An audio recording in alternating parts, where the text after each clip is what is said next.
The words hung in the air between us, cold and sharp as shards of ice. "Let's get a divorce," Mark Bowen said, his face a mask of detached indifference.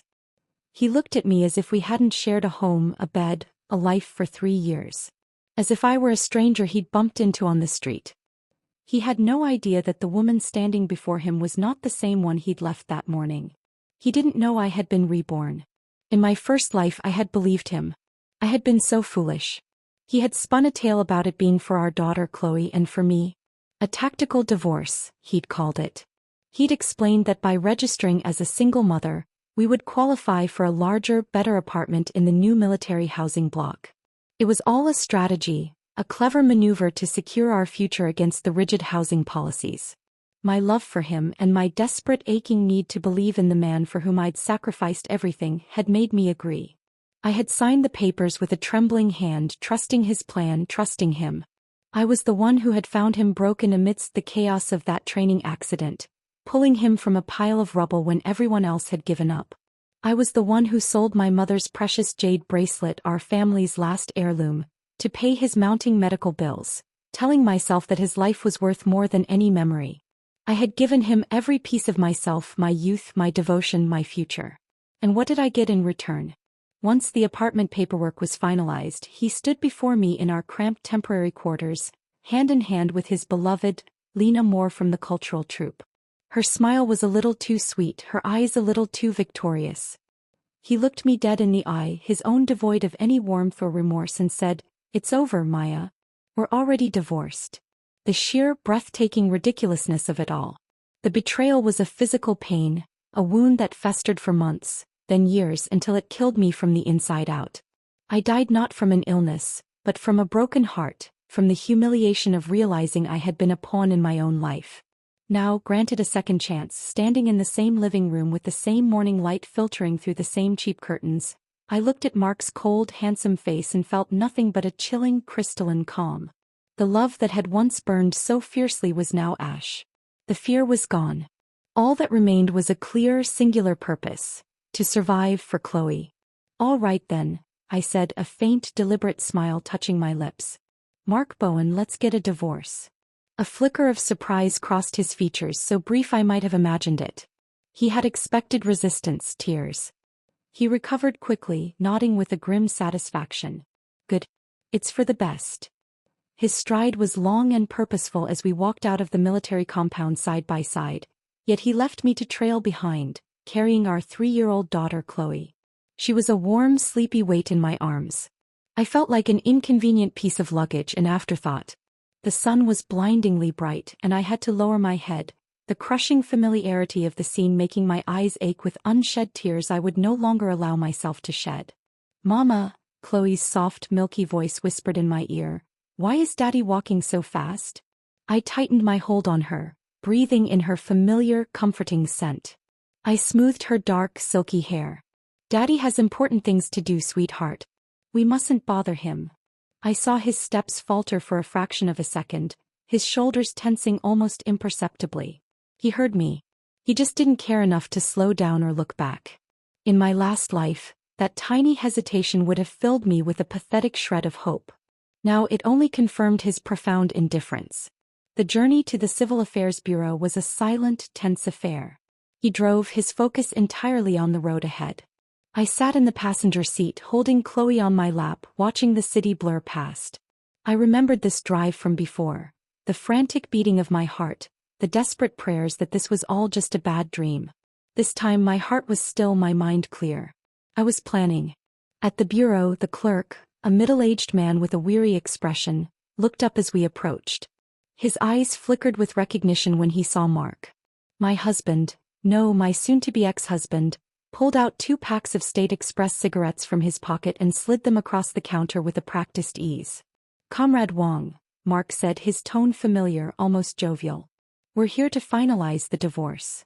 The clerk, Comrade Wong, accepted the cigarettes with a slight nod, tucking them discreetly into a drawer. The transaction was smooth, unspoken. He looked at me, his gaze lingering on Chloe in my arms. "Are you both certain about this? It's a big step." "Yes, we're doing this voluntarily," Mark replied, his voice losing none of its confidence. He didn't even glance my way for confirmation. Comrade Wang's eyes met mine, a silent question in them. In my previous life I had looked away, my eyes swimming with tears, unable to speak. This time I held his gaze and gave a single firm nod. Yes, we are certain. The paperwork was processed with an efficiency that felt both brutal and liberating.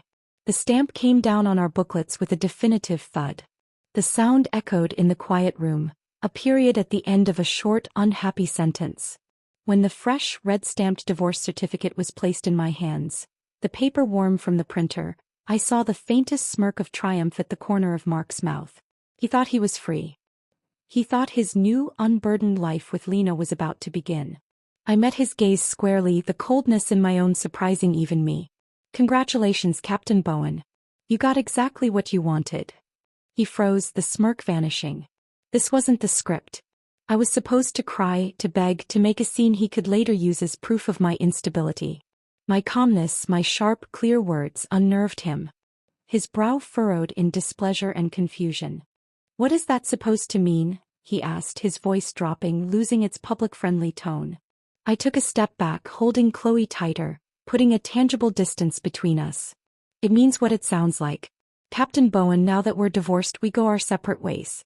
You walk your path, I'll cross my bridge. I wish you a brilliant future. Please do not interfere in our lives again. Without waiting for a response, I turned and walked away, my daughter secure in my arms. Behind me, I heard his sharp, startled intake of breath. Why, where do you think you're going? I didn't look back. I simply raised a hand in a dismissive wave. Somewhere without you. The words were a vow, whispered to the wind and to my own soul. I would never love him again in this life. He and his precious Lena could be entangled in their web of lies forever, for all I cared. Chloe buried her face in my shoulder, her tiny hand clutching my collar. Mama, are we going home with Daddy? She asked, her voice small and confused. A fresh ache, this one purely for her, pierced through my resolve. I kissed her forehead gently, my lips lingering on her soft skin. No, my love. We're going to our new home. A home just for you and me. I walked straight to the bus station, each step feeling heavier than the last, not with sorrow but with the weight of the unknown. In my last life after the divorce I had been utterly lost. It was Mark who, with condescending pity, had arranged for Chloe and me to stay in a damp, dark storage room in the old family block.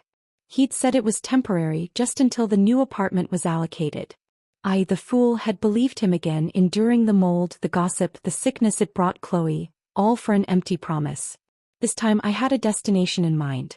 I had done my homework during my sleepless nights, remembering snippets of conversation from my past life. I knew the head of the local neighborhood committee was a man named Mr. Shin, known to be fair-minded and helpful. He was my only hope. The bus ride was a jostling, noisy affair. Chloe fell asleep against my chest, exhausted by the morning's emotions. I stared out the window, watching the imposing buildings of the military district give way to the bustling, crowded streets of the civilian sector. It was like crossing a border into a new country. My country. Finding the neighborhood committee office was easy. It was a modest, single-story building with a faded red star on the door. Taking a deep breath, I adjusted Chloe on my hip and walked in. The office was Spartan, with a few wooden desks and the faint smell of tea and old paper. A man in his late 40s with a kind, intelligent face looked up from a file. This was Mr. Shin. "Can I help you, comrade?" he asked, his voice calm and welcoming. Before I could answer, the door swung open behind me. Mark stood there, his face a thundercloud. He must have followed the bus in his jeep. "Maya, this is ridiculous. You're coming home with me right now," he said, his voice tight with controlled anger. He reached for my arm. I flinched away, stepping closer to Mr. Shin's desk. "I am not going anywhere with you." Mr. Shin stood up, his expression turning stern. "Captain Bowen, is there a problem?" Mark forced a smile that didn't reach his eyes. "No problem, Director Shin. My wife is just upset. We had a small disagreement." "Ex-wife," I corrected him, my voice trembling with a fury I no longer tried to hide. I turned to Mr. Shin, allowing the fear and desperation I felt for Chloe to show on my face. "Director Shin, we just got divorced. Captain Bowen here thinks I should be grateful to move into the damp, windowless storage room he has arranged for me and my daughter. I cannot do that. My child's health is fragile. I have nowhere else to go." The look on Mr. Shin's face transformed from polite inquiry to sharp disapproval. He looked from my tear-filled eyes to Mark's increasingly flushed face. A storage room? Captain Bowen, is this true? Mark spluttered. It's temporary. Just until the new apartment is assigned. He suggested the divorce himself, I added, my voice low but clear. He said it was a trick, a fake divorce, so we could qualify for better housing as a single-parent household. But now, I let the sentence hang in the air, the implication clear. Now the apartment would go to him and his new woman. The scandalous nature of the scheme dawned on Mr. Shin. His lips thinned. As a soldier, you should be setting an example, Captain Bowen, not exploiting policy loopholes. This is a serious breach of conduct. Mark's face turned a mottled red. He was a proud man, a rising star. To be scolded like an errant schoolboy by a local official was a humiliation he had never anticipated. He glared at me, and in his eyes, I saw a dawning, terrifying realization. I was no longer under his control. I will not have a divorced woman and a child living on the streets, Mr. Shin said firmly. Comrade Maya, there is a small courtyard house behind this office. It is simple, but it is clean and dry. You and your daughter may stay there for now. A wave of relief so profound it made my knees weak washed over me. Thank you, Director Shin. Thank you so much. No. Mark roared, his composure finally shattering. She is not staying here. And who are you to decide? Mr. Shin retorted, his voice cold. The divorce certificate is stamped. You have no authority here. Now, I suggest you leave before you cause a scene that will truly damage your reputation. For a long moment, Mark and Mr. Shin stared each other down. Finally, with a sound of pure frustration, Mark spun on his heel and stormed out, the door slamming shut behind him. The silence he left behind was deafening. I leaned against the desk, my legs trembling. The battle was far from over, but the first, most crucial skirmish was won. I had a roof, however humble. I had a sliver of hope. And I had just taken my first step on a path away from Mark Bowen forever. The silence in the small courtyard was the most beautiful sound I had ever heard. It was a clean silence, unbroken by the distant bark of military commands or the low hum of base gossip. It was just me, Chloe, and the whisper of a breeze through the bare branches of the grapevine clinging to the trellis. Mr. Shin had been true to his word. The place was modest. A main room, a tiny side room for sleeping, and a small kitchen with a coal stove. But it was dry, it was clean, and it was ours. Chloe, wide-eyed and tentative, peeked out from the safety of my legs. Mama, is this our house? I knelt down, my eyes level with hers, and brushed a strand of hair from her cheek. Yes, my darling. This is our home. Just for you and me. The words felt like a sacred vow. Her small hand slipped into mine, trusting and warm. The weight of the divorce certificate in my pocket felt less like a brand of failure and more like a key. The first order of business was survival. The money I had carefully hoarded from the household allowance Mark grudgingly provided was pitifully small. It wouldn't last a month. Panic, cold and sharp, tried to claw its way up my throat. I pushed it down. I had faced down Mark Bowen. I would not be defeated by a handful of banknotes. I spent the last of my coins on the essentials. Rice, flour, a few eggs and a small piece of pork. As I built a fire in the little stove, the simple rhythmic task grounded me. This was real. The heat from the flames was real. The responsibility of feeding my child was real. It was 1,000 times more honest than the life I had left behind. Later that afternoon, as I was sweeping the cement yard, the wooden gate creaked open. My heart leaped into my throat, a primal fear that it was Mark. But it was our neighbor, Auntie Wei. A woman with a face like a kindly walnut and eyes that missed nothing. She held a bowl of steaming dumplings. Welcome, welcome, she said, her voice booming in the quiet courtyard. I heard new neighbors moved in. I'm Auntie Wei just next door. You must be exhausted. Here for you and the little one. Tears pricked my eyes. This simple act of kindness felt like a lifeline. Thank you, Auntie Wei. I'm Maya and this is Chloe. As Chloe shyly accepted a dumpling, Auntie Wei's gaze grew shrewd. You're the one, aren't you? The one who stood up to that Captain Bowen. News traveled fast. I nodded, bracing for judgment. Instead she snorted. Good for you. Men like that, all pride and no heart. My nephew served under him. Said he was colder than a winter drill. She leaned in conspiratorially. And that woman he's always with, Lena Moore from the song and dance troupe? All sugar on the outside, vinegar within. You're better off without the whole mess, dear. Her words were a bomb. I wasn't just a divorced woman. I was a survivor in the eyes of my new community. The next few days were a blur of settling in. I bought a second-hand bicycle with the last of my money, my most valuable asset now. It was on my third trip to the market, bargaining for every scrap that the idea came to me. It was a memory from my first life, a flicker of comfort in my final lonely days. I'd been so ill I couldn't keep anything down, except for a little rice porridge topped with a sweet and spicy sauce I'd concocted out of desperation. The nurses had loved it, begging me for the recipe. Selling chili sauce.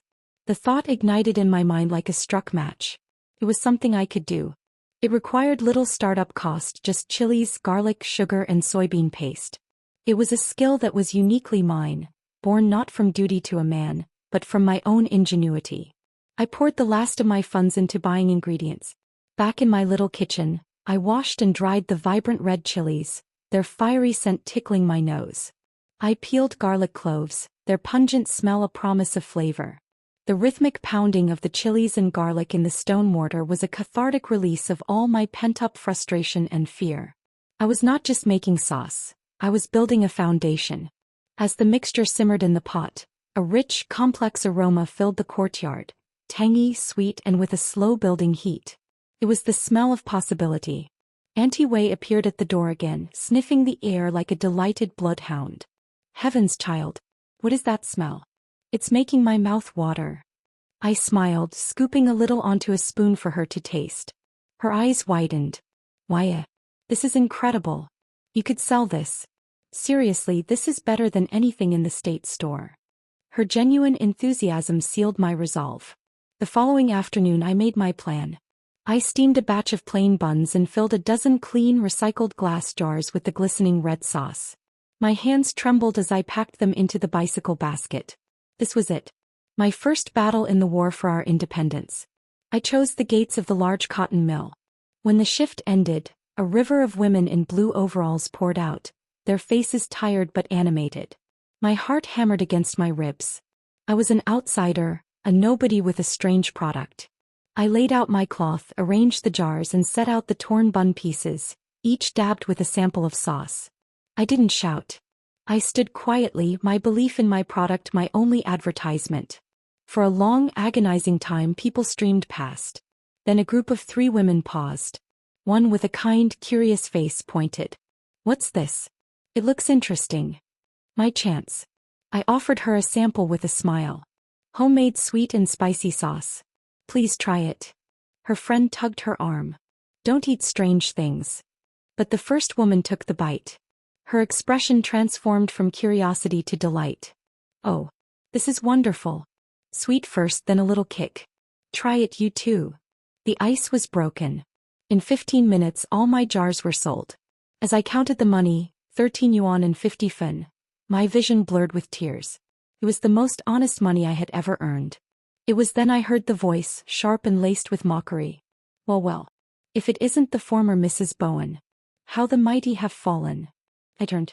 Lena Moore stood there arm in arm with a slick-looking man I didn't recognize. Her smile was a venomous curve. A year ago her gaze would have made me crumble. Now I straightened my spine and met her eyes calmly. Comrade Lena. You've made 2 mistakes. Her smile faltered. Oh.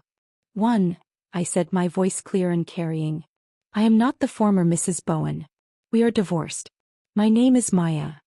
I let the word divorced hang in the air, and I saw the interest spark in the eyes of the women still lingering nearby.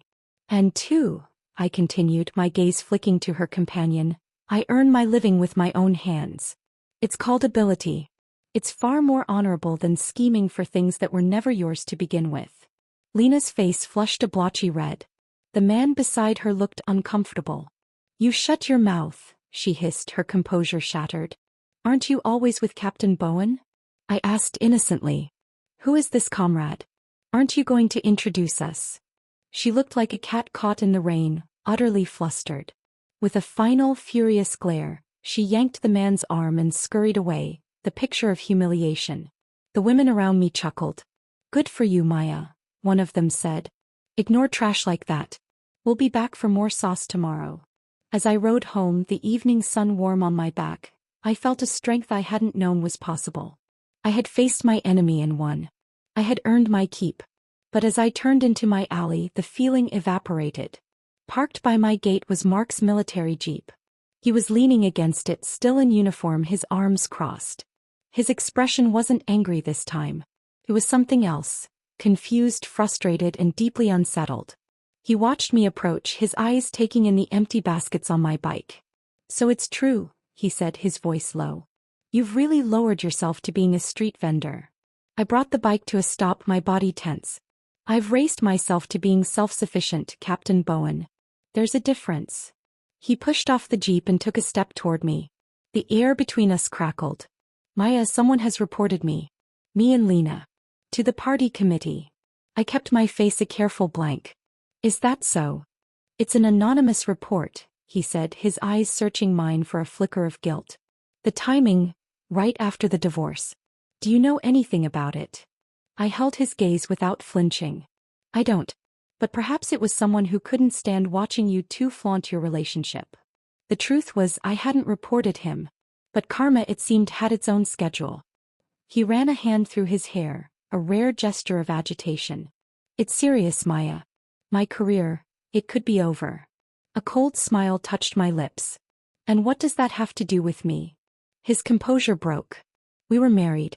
Do you have to be so heartless? I need your help." "Pie help?" The audacity was breathtaking. "You need to come with me to the committee," he pleaded, desperation creeping into his tone. "Tell them the divorce was a mistake, that we're reconciling. If we're back together, the report falls apart. They'll clear me." I stared at him, this man I had once loved, and saw only a pathetic stranger. He saw me not as a person but as a tool to be used for his convenience. "Mark Bowen," I said, my voice quiet but absolute. "Listen carefully. I will not help you. Your career is your problem. There will be no reconciliation. And if you bother me again, I will go to the committee myself and confirm every detail of that report." I didn't wait for a response. I pushed my bike past him, unlocked my gate, and stepped into the sanctuary of my courtyard, closing the door firmly on his stunned, desperate face. I slid the bolt across with a definitive thud. The sound echoed the stamp on the divorce certificate. It was the sound of an ending and a beginning. He was gone. But the echo of his desperation lingered. I had won this round, but I knew with a cold certainty that his pride was wounded, and a wounded animal is the most dangerous kind. My freedom was still fragile, and the battle was far from over. The silence after Mark left was profound. I leaned against the bolted wooden gate, the rough-hewn planks cool against my back, and listened to the sound of his Jeep engine fading into the distance. My heart wasn't pounding with fear or exhilaration. It was beating a steady, determined rhythm. I had drawn a line in the sand, and he had finally, truly crossed to the other side. Chloe, who had been watching from the doorway to our main room, her little face pinched with worry, ran to me and wrapped her arms around my legs. "Mama? Is the angry man gone?" I scooped her up, holding her tight. "Yes, my love. He's gone. And he's not going to bother us again." I hoped it was a promise I could keep. The next morning I awoke with a new clarity. Mark's attempt to drag me back into his mess had been the final twisted confirmation that I was on the right path. His world was one of manipulation and salvage. Mine would be one of creation. The money from my first day of sales was a sacred sum. I didn't hoard it like a dragon with its gold. Instead, I saw it as seed capital. I went back to the market and invested every last fin, buying 3 times the amount of chilies, garlic, and spices. I even splurged on a larger, heavy-bottomed pot that wouldn't scorch the sauce, and 50 clean uniform glass jars from a wholesaler. It felt like a monumental purchase, a declaration of intent. I also bought a length of cheap white cloth and a pot of black ink. With careful, deliberate strokes, I painted 3 characters Maya's chili sauce. Tying it to a bamboo pole, I had my flag. The work was backbreaking. My back ached from hours of pounding chilies in the mortar, my eyes stung from chopping onions and garlic, and my hands were stained a faint, spicy red. But as I stirred the vast, bubbling pot, watching the ingredients meld into that glorious, fragrant crimson, I felt a profound sense of peace. This was my sweat, my effort. The aroma that filled my little courtyard was the smell of our future. Auntie Wei became my unofficial promoter. She took a jar to her sewing circle, and the next day 2 of her friends were at my gate, money in hand. The women from the cotton mill spread the word. Soon I wasn't just selling at the factory gates. Neighbors began to stop by, curious about the incredible smell. My small stall became a tiny hub of activity. I learned to chat, to remember names, to ask after children. I was no longer just Captain Bowen's ex-wife. I was Maya, the sauce lady. The identity fit me better than any other I had ever worn. One afternoon, as I was labeling a fresh batch of jars, a long black official car I didn't recognize pulled up to the mouth of our alley. My blood ran cold. Had Mark used his influence to cause trouble? But the man who stepped out was not a military officer. He was in his 50s, dressed in a well-cut but simple mouse suit, with an intelligent, assessing gaze. He was accompanied by a younger man carrying a briefcase. They walked directly to my courtyard gate. Auntie Wei, who had been shelling peas on her doorstep, shot me a wide-eyed look. "Are you Comrade Maya?" the older man asked, his voice polite but firm. "I am," I said, wiping my hands on my apron, my heart thudding against my ribs. He offered a slight smile. "I am Director Lee, chairman of the Workers' Union at the cotton mill. I have been hearing remarkable things about your product from our staff." Relief washed over me so powerfully I had to steady myself against the doorframe. This was not trouble. This was something else. He gestured to the jars lined up on my makeshift table. "Hey, Of course." I opened a fresh jar and offered him a small spoon. He tasted it thoughtfully, his expression unreadable. Then he nodded, a genuine smile breaking through his official demeanor. "Exceptional. Truly. A complex flavor profile. Sweet, tangy, spicy, it awakens the palate." He handed the spoon to his assistant, who also sampled it and nodded in vigorous approval. "Comrade Maya," Director Lee continued, "our factory cafeteria serves thousands of meals every day. We are always seeking ways to improve the quality and variety for our workers. We would like to propose a trial supply agreement. We would start with 20 jars per day for our condiment stations." The world seemed to tilt on its axis. 20 jars per day. It was an order larger than my entire weekly production. My little pot, my courtyard kitchen, they were utterly inadequate. I must have looked stunned because Director Lee's smile softened. "This is a significant opportunity. We understand it may require you to scale up your operations. We are prepared to offer a fair price and a 6-month contract to give you stability." He named a price per jar that was more than fair. It was generous. My mind raced. This was the golden opportunity one had barely dared to dream of. But it was also a cliff edge. To meet this demand, I would need a proper workspace, equipment, help. I would need to become a business owner, not just a vendor. The fear was a cold knot in my stomach. But as I glanced at Chloe sitting contentedly in the shade of the grapevine, stacking little stones, I knew I had to jump. I took a deep breath, meeting Director Lee's gaze squarely. "Thank you, Director Lee. This is an incredible honor. I accept your proposal." We shook hands, a formal seal on the agreement. As the black car pulled away, Auntie Wei rushed over, her face alight with excitement. "A factory contract. Maya, you've hit the big time." But my excitement was quickly tempered by panic. Where would I do this? How? I thought immediately of Mr. Shin. He had been my first benefactor. Perhaps he could be my second. I went to the neighborhood committee office the next morning, the signed contract tucked carefully in my bag. Mr. Shin listened as I explained, his eyes widening with each sentence. When I finished, he let out a low whistle. "Comrade Maya," he said, a grin spreading across his face. "You are a force of nature. From a storage room to a factory supplier in a matter of weeks. This is the kind of initiative our new economy needs." He stroked his chin, thinking. Space. Space is the problem. The old soy sauce and vinegar factory out back. It's been derelict for years. It's a mess, but the building is sound and the yard is large. More importantly, the big cooking vats are still there. They'd need a fierce cleaning, but they could be perfect for you. My heart leaped. A real factory? He took me to see it. The place was a wilderness of weeds and crumbling brick, but when we pushed open the heavy doors to the main workshop, I saw it. Under layers of grime and dust were 3 massive iron woks, built into brick stoves. They were magnificent. "It's perfect," I breathed, my mind already envisioning it clean and bustling. We can arrange a very low rent for the first year, Mr. Shin said. Consider it the committee's investment in a local success story. It was happening. It was really happening. As we walked back to his office to discuss the paperwork, a familiar, hated figure emerged from a side street. It was Mark's mother.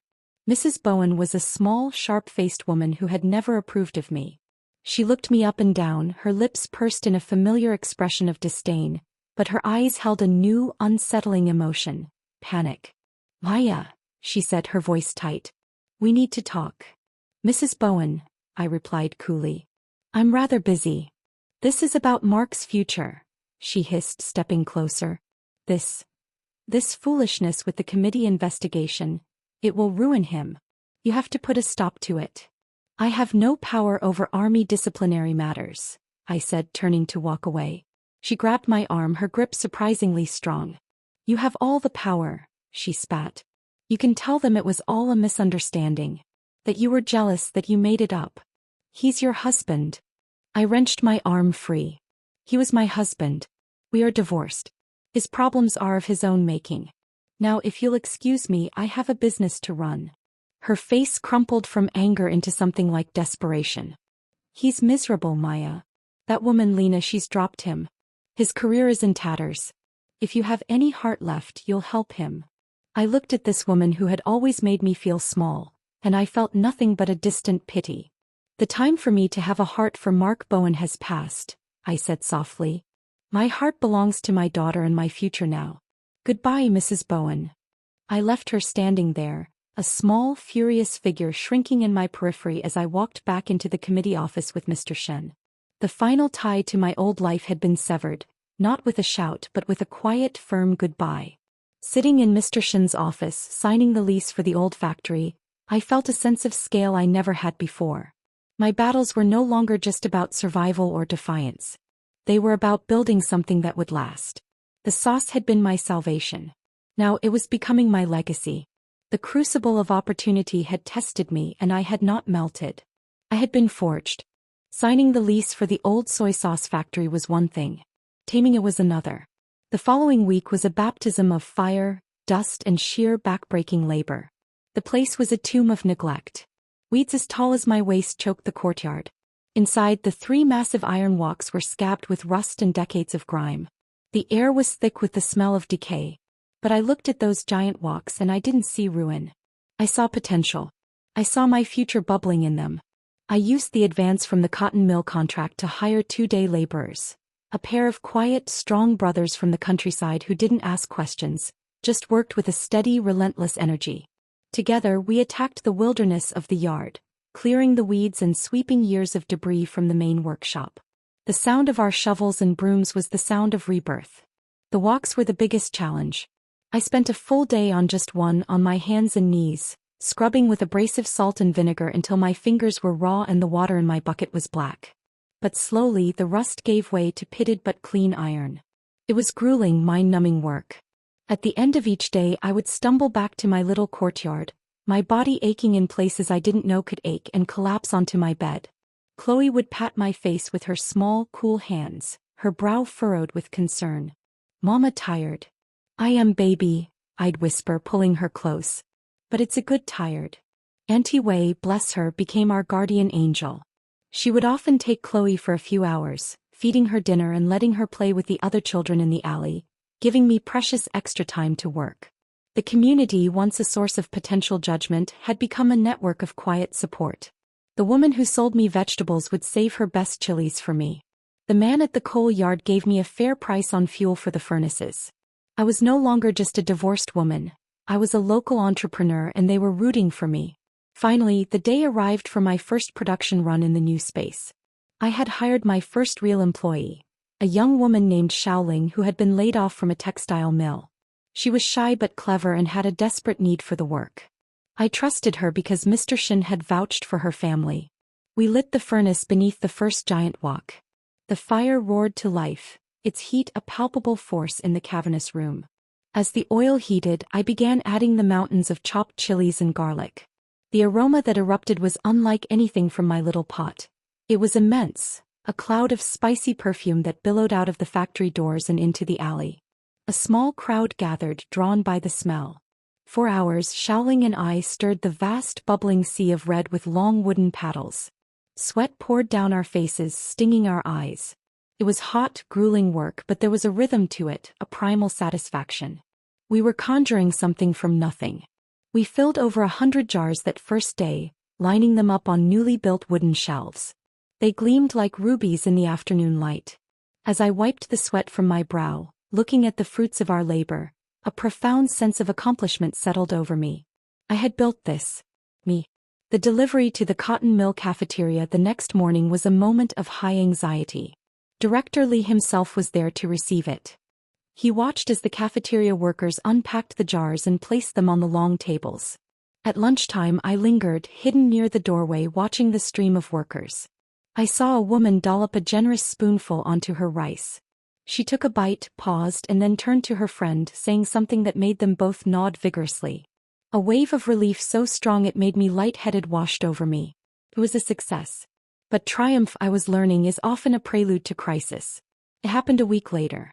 I was in the factory, calculating my next ingredient order, when Xiaoling came running in, her face pale. "Auntie Maya. It's officials." 3 men in severe suits stood in my courtyard. They introduced themselves as inspectors from the District Hygiene Bureau. Their leader, a man with a thin, unsmiling mouth named Comrade Gao, held up a badge. "We have received a complaint," he said, his voice like chipping ice. "An anonymous report regarding unsanitary and unlicensed food production at this location." My heart stopped. An anonymous report. I knew with a cold certainty who was behind it. Mark. Or perhaps Lena. This was their retaliation. Comrade Gao and his men stalked through the factory, their eyes missing nothing. They pointed at the exposed brickwork, the dusty corners we hadn't yet reached, the drainage channel in the floor. They made notes on clipboards, their pens scratching like accusations. "This facility is not up to code," Comrade Gao announced, his tone final. "There is no license displayed. The preparation area is open to contaminants. This operation is shut down, effective immediately.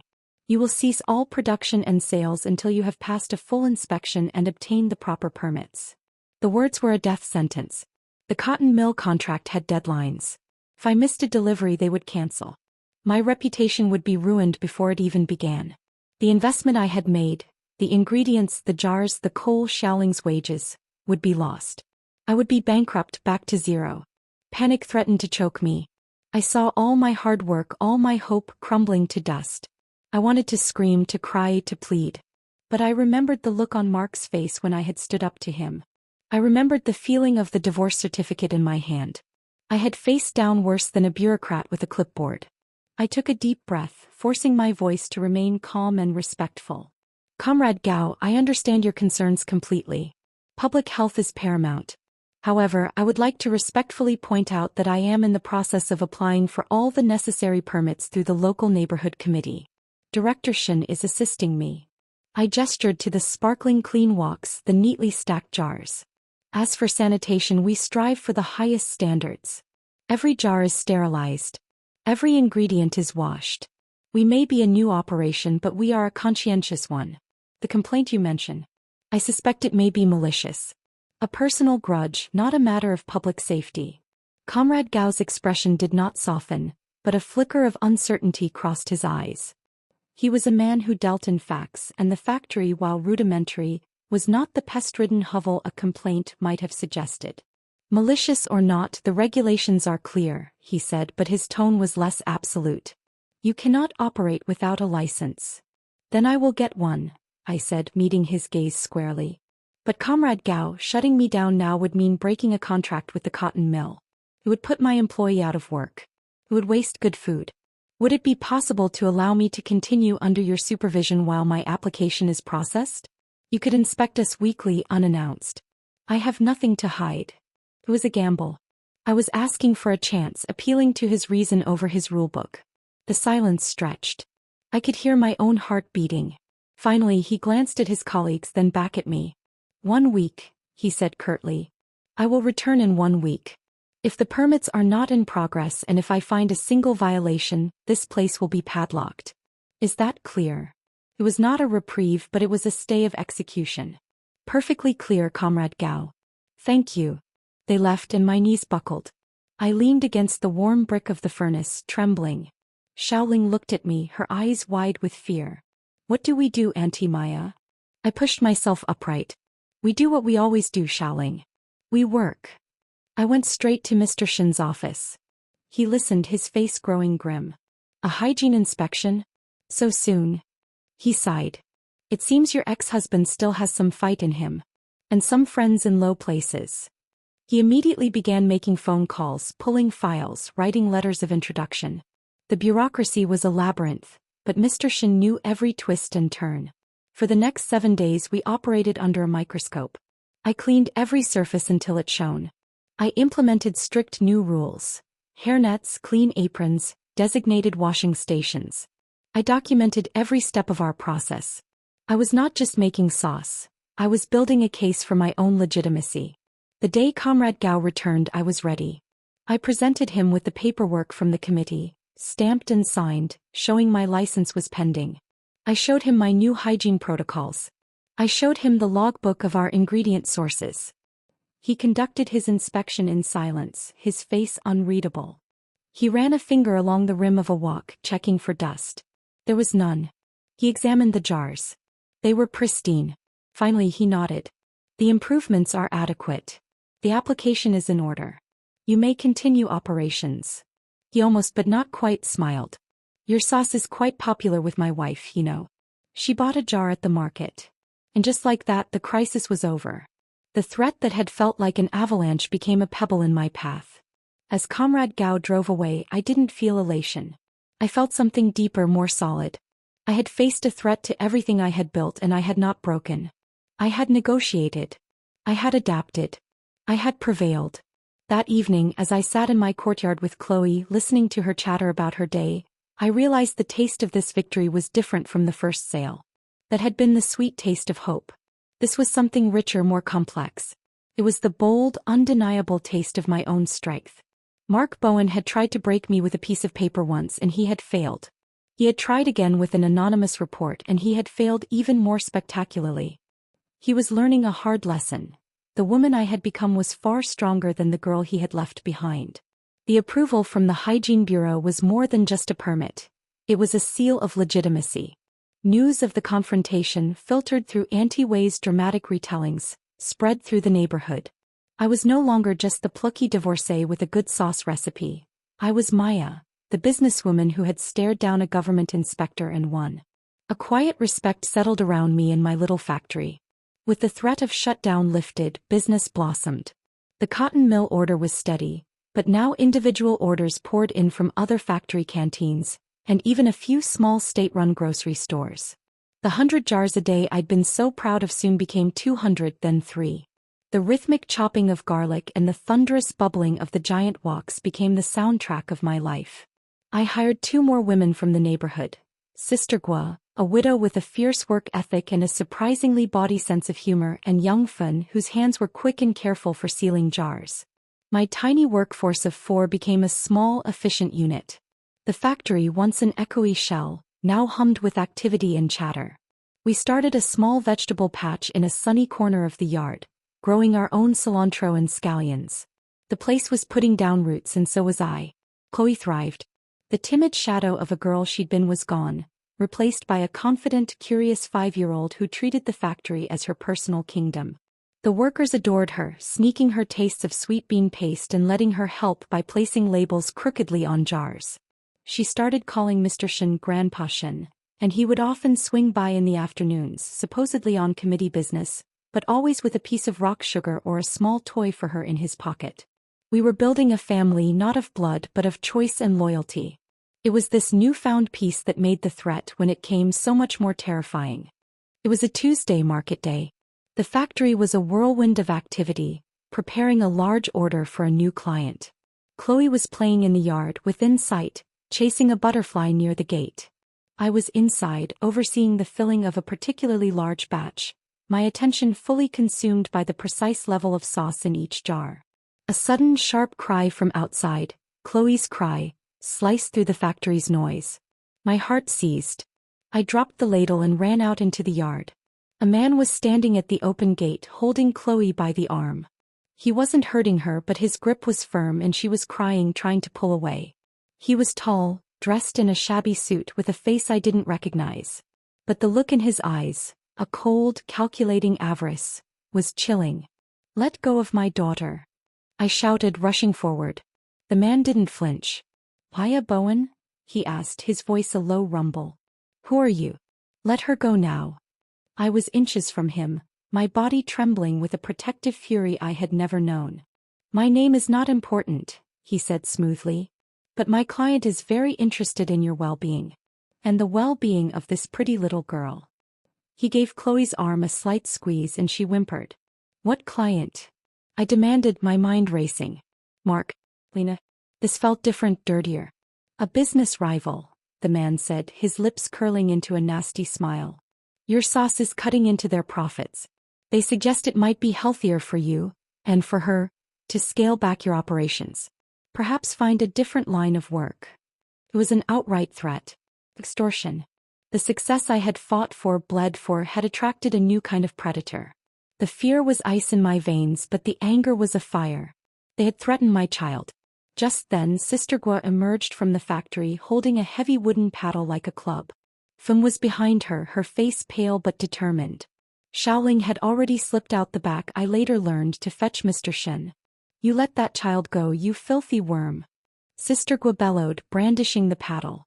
The man, startled by the sudden appearance of my reinforcements, loosened his grip for a fraction of a second. It was all I needed. I lunged forward, snatched Chloe from his grasp and shoved her behind me. "Get out," I snarled, my voice low and venomous. "You tell your client that if they ever come near me or my daughter again, I will not go to the police. I will come for them myself. And I have nothing left to lose." I meant every word. The man saw it in my eyes. The cold confidence drained from his face, replaced by unease. He took a step back, holding up his hands. "This was just a friendly warning." "It was your last one," I said. At that moment Mr. Shen arrived, breathless, with 2 members of the local public security bureau. The thug took one look at the uniforms and melted away into the alley, disappearing as quickly as he had come.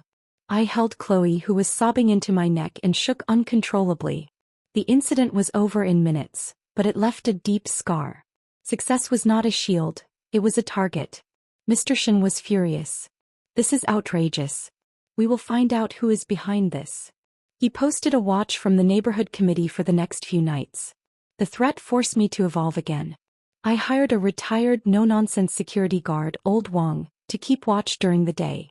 I invested in a strong lock for the gate and made sure Chloe was never out of sight. The world was not a safe place, and my primary duty was to protect our little kingdom. It was this hardened, vigilant version of me that Mark Bowen encountered when he came to see me for what would be the final time. He showed up at the factory gate a week later. He looked diminished. His uniform was gone, replaced by civilian clothes that hung loosely on his frame. His handsome face was gaunt, etched with lines of bitterness and defeat. The aura of command that had once surrounded him had completely evaporated. "Maya," he said, his voice raspy. Old Wang moved to block him, but I gestured for him to stand down. I walked out to meet Mark, leaving the safety of my gate. I wanted him to see me here, on my territory, surrounded by the evidence of my life without him. "What do you want, Mark?" I asked, my tone flat. He looked past me at the busy factory, at the women working, at the rows of gleaming jars. A painful mix of emotions crossed his face: incredulity, envy, and a deep, gnawing regret. I heard about what happened with that man and Chloe," he said, unable to meet my eyes. "Are you both all right?" "We're fine," I said curtly. "We can take care of ourselves." He flinched. I was discharged. Not honorably. The word seemed to cost him everything. "Lena, she's gone. Married some businessman from the south." I said nothing. I just watched him, this stranger who had once been the center of my universe. "I was a fool, Maya," he whispered, his voice cracking. "A blind, arrogant fool. I threw away the only real thing I ever had." His eyes were red-rimmed, pleading. "I regret it. Every day. I miss you. I miss Chloe." He took a step forward, a desperate hope kindling in his gaze. "Let me help you." With the business. I can be your protector. I can. No, I cut him off, my voice like iron. The word hung in the air, absolute and final. His hope shattered. Maya, please. Forgive me. Give me a chance to make it right. I looked at him and I felt not hatred, not even pity, but a vast, empty distance. The love, the pain, the betrayal. It was all part of a story I had finished reading long ago. Mark, I said, my voice quiet but clear. There is nothing to forgive because there is nothing left. You are a chapter 1 closed. This, I gestured to the factory, to my life, is my story now. And you have no place in it. I turned and walked back through the gate. Old Wang closed it firmly behind me. I didn't look back. I heard a choked, ragged sound, a sob of utter defeat, and then the sound of his footsteps retreating. He was gone. Truly finally gone. The ghost that had haunted my new life had been laid to rest. The threat to Chloe had shown me the ferocity of a mother's love. And Mark's final pathetic appearance had shown me the full measure of my own strength. I had not just survived him, I had surpassed him in every way that mattered. The roots of my new life had been tested by storm and shadow, and they had held fast. They were deep enough now to weather anything. 5 years. The passage of time is a strange alchemy.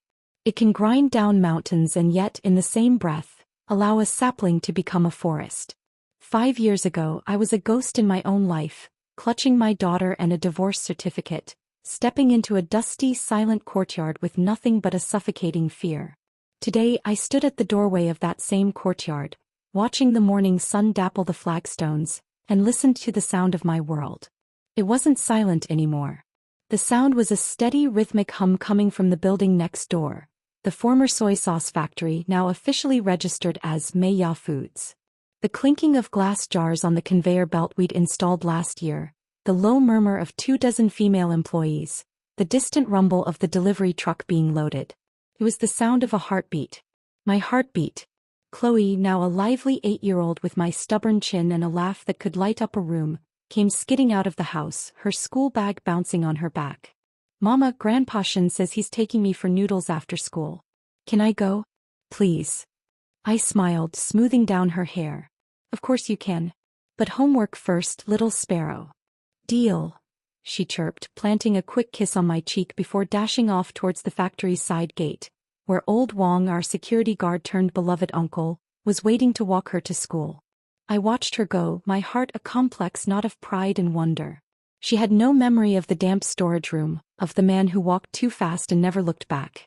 Her world was this vibrant, busy compound, filled with the spicy sweet aroma of our sauce and the protective, affectionate presence of the community we had built.